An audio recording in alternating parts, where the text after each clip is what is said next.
Hello guys, this is Christopher from GIS China, Germany again. I hope you all get well into the new year, and this is the review of the long overdue Lenovo Vibe X2. So let's not waste any more time and let's get right into it.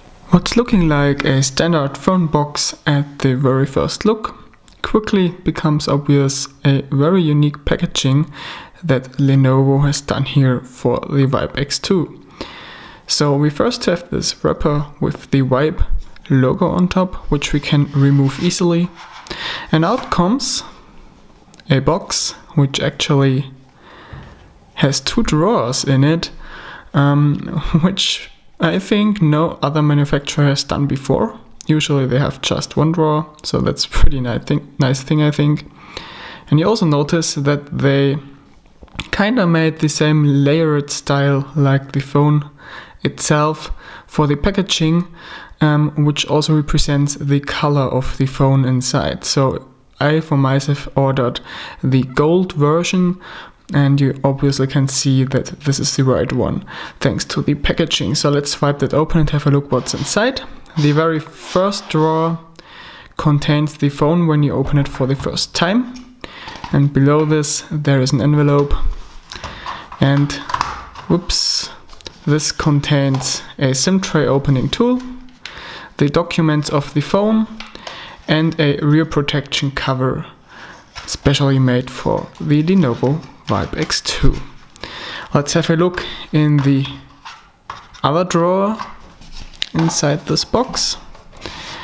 And this one contains a wall charger, a micro USB cable, and headphones. I think I can say without exaggerating too much that the Lenovo Vibe X2 is one of the most beautiful phones that has been invented in 2014.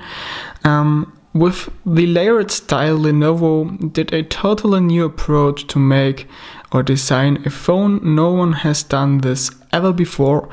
So that's quite a unique style, and well, I fell in love with it at the first look. So let's first have a look around the phone. As you can see, the front of it is completely black. It's glass on here. I don't know if it's Gorilla Glass, but obviously it's very scratch resistant, so I guess it is Gorilla Glass. And there also seems to be some coating on it which prevents it from getting too much fingerprints on it. And if there are some, you can swipe them off easily on any fabric or something. As you can see, on top we have a phone call speaker which is perfectly placed inside the glass.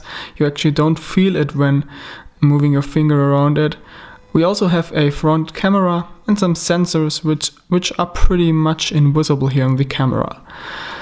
Below the screen we find soft touch buttons which are back illuminated but not visible when the phone is turned off.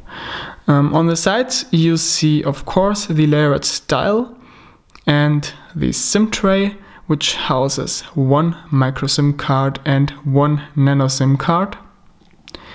On the lower side you see a voice microphone and a micro USB port, which unfortunately doesn't support OTG, which is a big no-no, especially for a phone in this price range. Even low-cost phones in the sub $100 area have OTG these days, so that's really not acceptable in my opinion. The right side contains the on-off switch and a volume rocker. Those buttons are made from plastic, even though they look kinda metallic.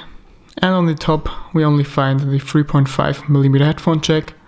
The rear is in color silver, as you can see, and houses the rear camera, the LED flash, a camera microphone, a Lenovo logo, and the media speaker opening, as well as a dock connector for the JBL speaker or battery pack that's available as an accessory for the Lenovo Vibe X2. So the phone is looking very nice, but I'm not exactly sure if it really is what Lenovo was up to or what anyone would expect at this price level. We are at $300 here. First of all, the design is looking like it's made from metal, but it isn't. It's polycarbonate. There is no metal except the SIM tray on this phone, which really is a pity. And another thing I noticed is that the layers aren't perfectly aligned to each other. So the silver layer here is standing out a little over the others on this edge, and on the other edge it's slightly moved inwards, so you actually don't see that through the camera now, I think, but you can feel it, and if you look closely in real life you notice that. That's not really the build quality I would expect at this price, and Lenovo should really start doing something about this, because I think that's not acceptable.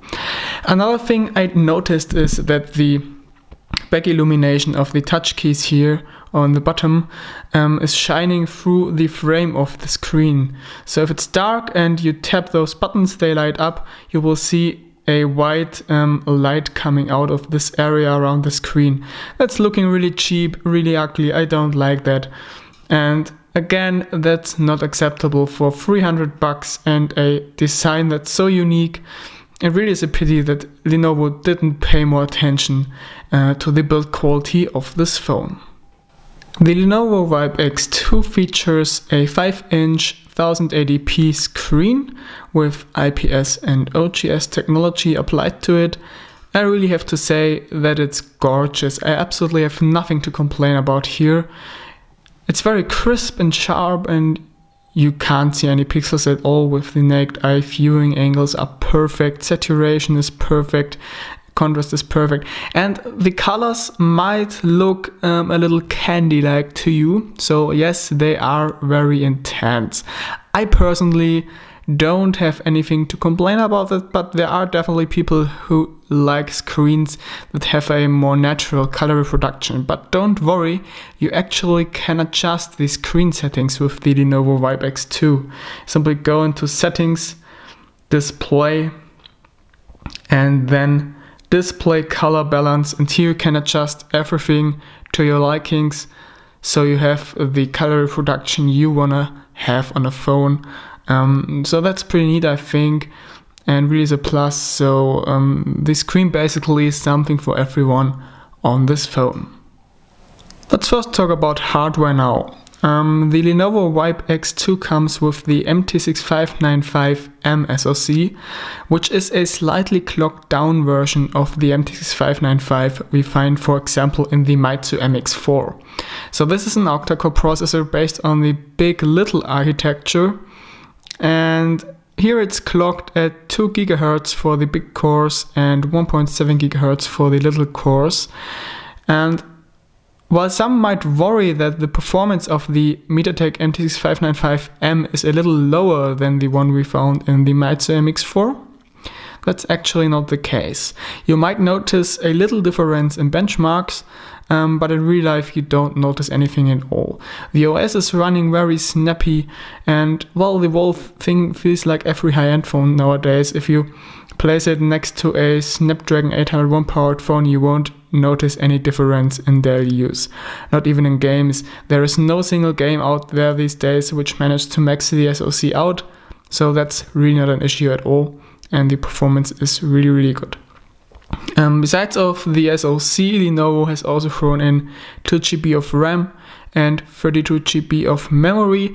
The 32 GB of memory are really necessary because we don't have a micro SD card slot here, so you really need that extra internal storage. Let's switch over to software. Now the Lenovo Vibe X2 is actually running Android 4.4.2 KitKat, but a very customized version of it, which Lenovo is calling Vibe UI 2.0. And you might wonder why we don't test that much Lenovo phones here at GIS China. Well, one of the reasons obviously is the software. They frequently manage to screw everything up in there, and most of their previous ROMs really looked rather ugly than nice. Now with the Vibe UI 2.0, they really managed to fix some of the issues in terms of design. It really is looking nice and beautiful with great animations and everything. But there are still a lot of bugs or strange stuff going on in here. Let me just show you. There's a lot of bloatware. You get, for example, Clean Master pre-installed, you get Google Earth pre-installed, you get Okay, Google Drive is reasonable, but it's also pre-installed. Not everyone needs that. We have 2 calendar apps. One is a Lenovo customized version of the Google Calendar, and one is the standard Google Calendar app. We have 2 security applications, one here, Dr. Safety, and here this Lenovo Safety app, which is constantly running in the background. It can't be disabled, it can't be uninstalled, and it's eating up hell of a lot of memory. Just look at that. The system is freshly booted up, and we just have around 700 MB of free RAM, which really is an issue when you do heavy multitasking or something. Another thing I noticed is that the ROM is, well, not that easy to use. It has a lot of customization options, which is a pro, but if there are lots of customization options, a manufacturer should really take care that the ROM remains usable for everyone. And I've really had a hard time going through all these settings and finding my way through them because they aren't structured very well. You really have a hard time finding stuff because it's not logically structured and one single mess, in my opinion. So that's something I really dislike about this ROM. Another thing I dislike is that you have some nice features which tend to disappear suddenly. One of them, for example, is this brightness control of the screen, which here in portrait mode is accessible. So I can control the screen brightness manually or set it to automatic. But as soon as I go to landscape mode, this isn't possible anymore. Let me show you that. I switched to landscape mode and now it's suddenly gone, and it's also not available in the quick settings. So I would have to go to settings and then to screen and adjust my brightness in there. That's not good, and really Lenovo should fix that as soon as possible. And another big flaw I noticed is that there is a bug in the newest firmware version that comes pre-installed with the Lenovo Vibe X2, and that's not just me. Every single user of this phone has this issue. If you go to the OTA updates, you can't do system updates because it simply crashes the settings app. So you actually can't look for new updates being available, and you have to look elsewhere and install them manually if someone has uploaded them. On the Lenovo side, they aren't available as far as I know. So the operating system still is screwed up in something that doesn't make the phone unusable, but it definitely gives you a hard time using the phone from time to time. And those who don't like that probably should wait until some custom ROMs become available for this phone. MIUI, for example, would be a perfect ROM for this phone, which would also suit the design, in my opinion, pretty well.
We're talking hi-fi and multimedia now, and let me first show you how the Lenovo Vibe X2 handles 4K playback. So I have a 4K video being played right now here, and as you can see, it's running fairly smooth. The little lags you see are caused by the camera, and well, the MT6595 and the Meizu MX4 already did an amazing job with 4K videos, and so does the MT6595M.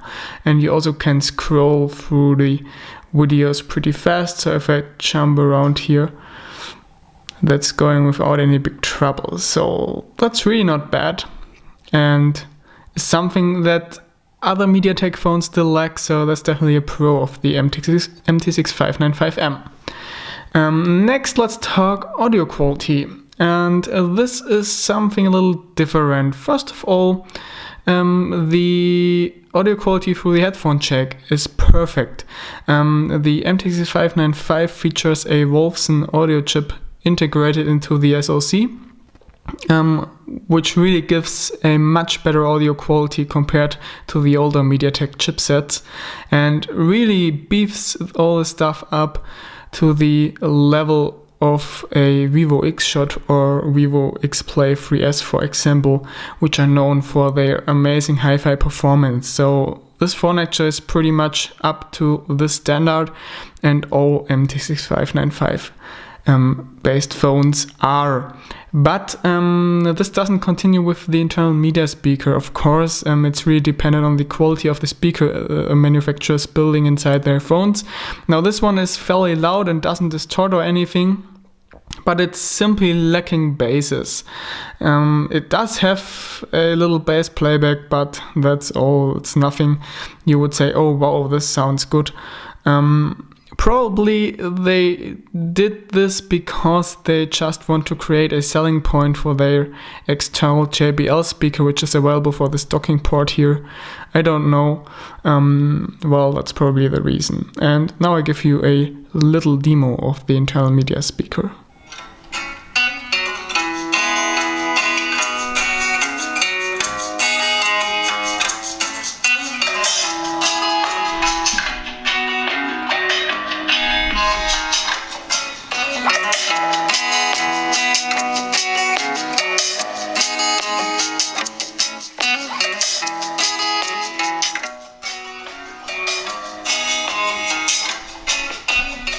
Everyone who is familiar with the Meizu MX4 or any other MT6595 phone knows that Mediatek didn't only improve the performance and audio quality with this new chipset, they also improved the modem part inside the SoC, and this doesn't only mean GPS but Wi-Fi performance and mobile network performance just as well. Talking about mobile network performance, let's start with that. In this room, if you watched previous reviews from me, you know that I often have a very hard time getting a 3G signal in here. And the Lenovo Vibe X2 actually gets a 3G signal with 2 bars here, even though the blinds are closed. With open blinds I get up to 3 bars. Oh, right now I even have 3 bars, or sometimes even 4 bars, which is insane for this room.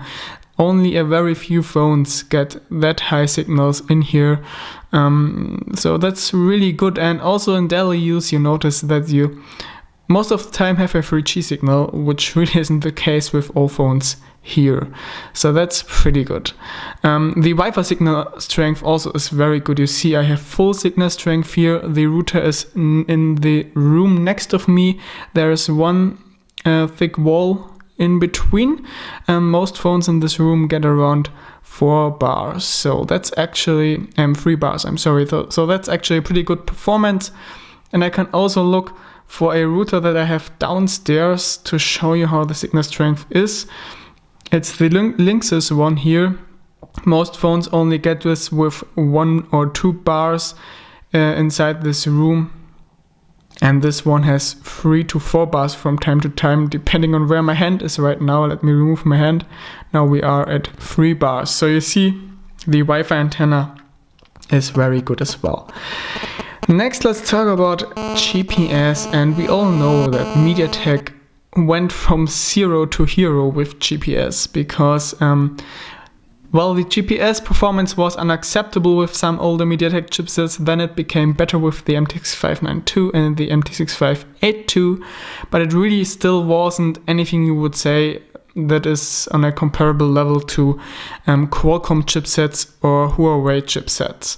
But with the MT6595 and also the new 64-bit chipsets, that really changed, and we have a GPS performance that's even better than some Qualcomm chipsets.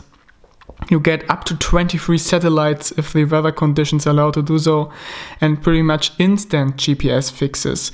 So this one now has a fix for 11 satellites and an accuracy of 2 meters, and this test was actually done when we've had a very heavy snowstorm going on with very cloudy sky and so on, and I've tested that with another Mediatek phone using an older chipset, and this one didn't even get a fix. So that's a really good performance in my opinion, what we've got here.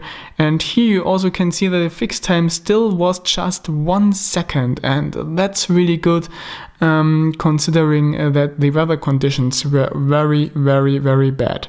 So GPS, as usual with those new chipsets, is very good.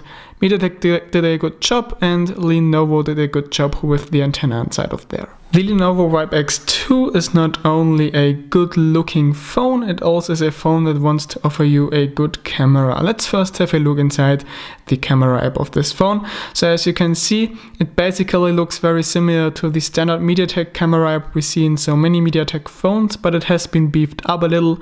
So what do we have here? We have a little icon which leads us to the gallery. If we tap on it, we have one button to record videos, we have one shutter button, and we have one menu button to select between modes. We have a normal mode, we have a panorama mode, we have a mode to read QR codes, and we have a mode for effects where you can apply some color filters and so on to your pictures in real time. You of course also have the ability to change some settings for the camera, for example the aspect ratio and scene modes and ISO values and all that stuff. So you definitely have some control over your pictures, but it's for sure not the most feature-rich camera application I've ever seen. So what about the sensors? The Lenovo Vibe X2 features a 13 megapixel f2.2 camera on the rear with one LED flash and a 5 megapixel camera on the front. The rear camera has a pretty good image quality under daylight. It really creates very good and sharp pictures with lots of details and a very nice color reproduction. But, and that's a big but, as soon as it gets darker or if you do night shots, you really have a hard time getting sharp images at all.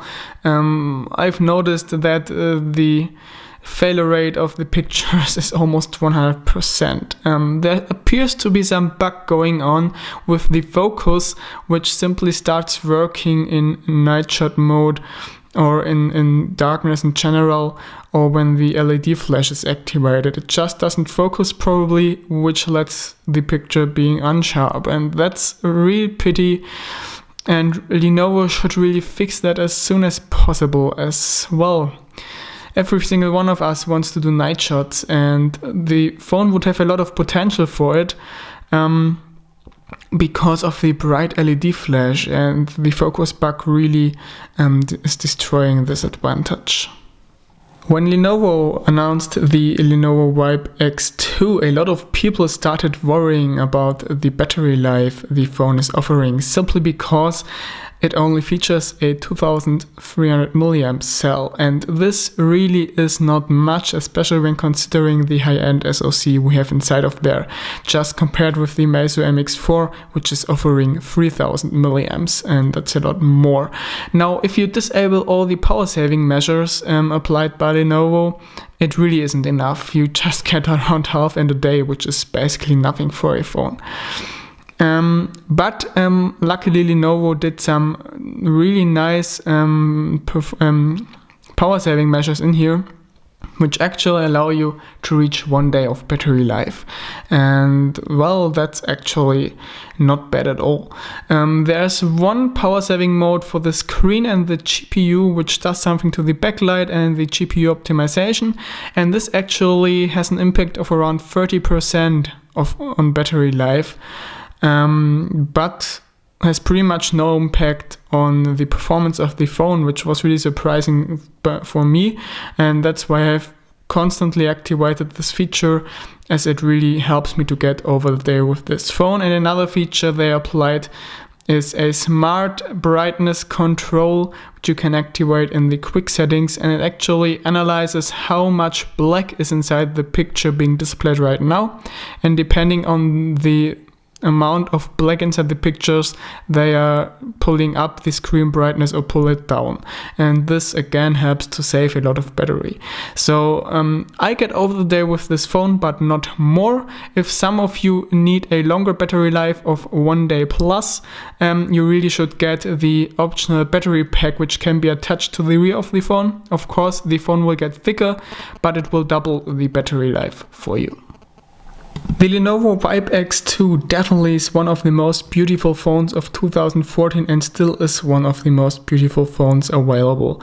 But if you buy this phone, you probably will do it just because of the design, because it obviously doesn't provide the price-performance ratio most of you will be after.